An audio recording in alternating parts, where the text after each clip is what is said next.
দীর্ঘ 15 বছরে তৃণমূল কংগ্রেসের অপশাসনের সমাপ্তি করে নতুন সরকার গঠন করেছে বিজেপি। তাই বিভিন্ন অনুষ্ঠানের মধ্য দিয়ে কর্মী সমর্থকরা এই জয় উপভোগ করছে।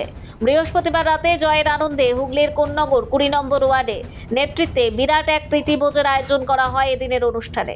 এছাড়াও শ্রীরামপুর সাংগঠনিক জেলা সভাপতি সুমন ঘোষ সহ অন্যান্য নেতৃত্ব, মণ্ডল সভাপতি, সহ সভাপতি ও সম্পাদক সহ বিভিন্ন মণ্ডলের কর্মী সমর্থকরা উপস্থিত ছিলেন। এই প্রসঙ্গে সুমন ঘোষ বলেন, এই ফল পুরো পশ্চিমবঙ্গবাসী যেভাবে দুহাত ভরে ভারতীয় জনতা পার্টিকে উৎসর্গ করেছে, তো আমাদের কর্মীদের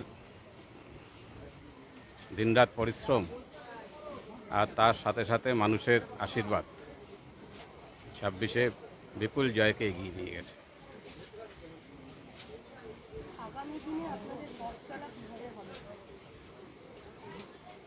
আমরা একাধিক রাজ্যে ক্ষমতায় রয়েছি, ডবল ইঞ্জিন সরকার চলছে মোদিজির নেতৃত্বে এবং পশ্চিমবঙ্গে শুভেন্দু অধিকারীর নেতৃত্বে ডবল ইঞ্জিনের সরকার মানুষের সেবায় নিয়োজিত থাকবে।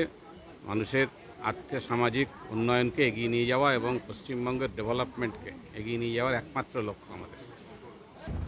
নির্বাচনের আগে কর্মী সমর্থকরা লড়াই করেছে, রাজ্যের অপশাসন থেকে মুক্ত করতে তাদেরও অবদান রয়েছে, তাই এই প্রীতিভোজ অনুষ্ঠান।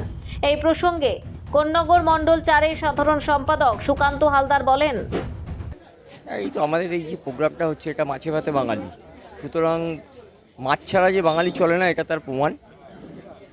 এটাই তার উদাহরণ দিচ্ছি যে তৃণমূল যে কথাগুলো বলেছে সম্পূর্ণ ভ্রান্ত, লোককে ভুল বোঝানোর জন্য এইসব বক্তব্য রেখেছিল।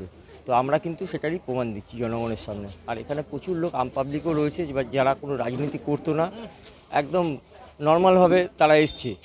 সুতরাং যে মানুষ যে ভয় পাচ্ছে না, মমতা মিথ্যা যে প্রচার সেটা যে মানুষ মানেনি, এটাই তার প্রমাণ, আর কিছু না।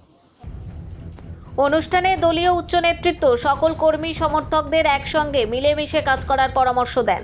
হুগলি থেকে বন্দনা ভট্টাচার্যের রিপোর্ট, নিউজ দিগন্ত বার্তা।